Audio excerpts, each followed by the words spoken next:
With social media sites being used by 1/3 of the entire world, they've clearly had a major influence on society. But what about our bodies? Here are 5 crazy ways that social media and the internet are affecting your brain right now. Can't log off? Surprisingly, 5 to 10% of internet users are actually unable to control how much time they spend online. Though it's a psychological addiction as opposed to a substance addiction, brain scans of these people actually show a similar impairment of regions that those with drug dependence have. Specifically, there's a clear degradation of white matter in the regions that control emotional processing, attention, and decision making. Because social media provides immediate rewards with very little effort required, your brain begins to rewire itself, making you desire these stimulations, and you begin to crave more of this neurological excitement after each interaction.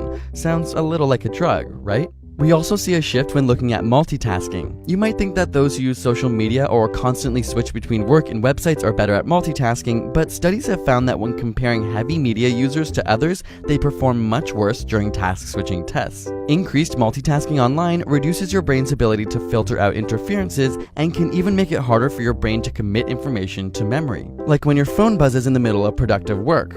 Or wait, did it even buzz? Phantom vibration syndrome is a relatively new psychological phenomenon where you think you felt your phone go off, but it didn't. In one study, 89% of test subjects said they experienced this at least once every 2 weeks.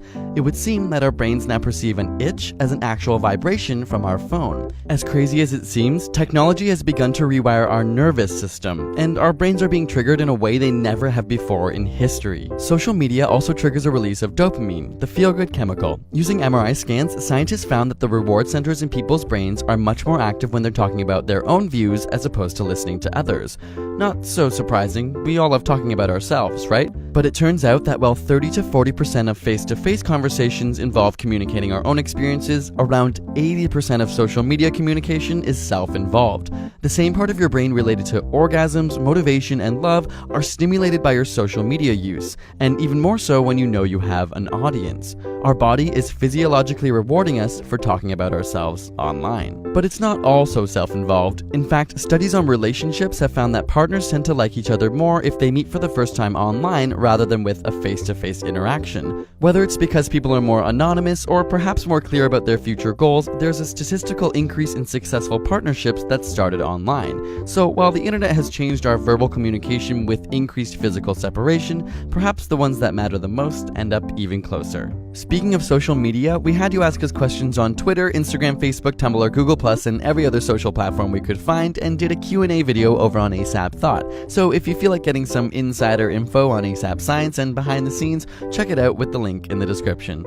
Got a burning question you want answered? Ask it in the comments or on Facebook and Twitter. We also finally got a P.O. box for all of you amazing science lovers who have requested to send us mail or other stuff over the years. And we'd love to hear from all of you, so feel free to use the address on the screen or in the description box. And subscribe for more weekly science videos.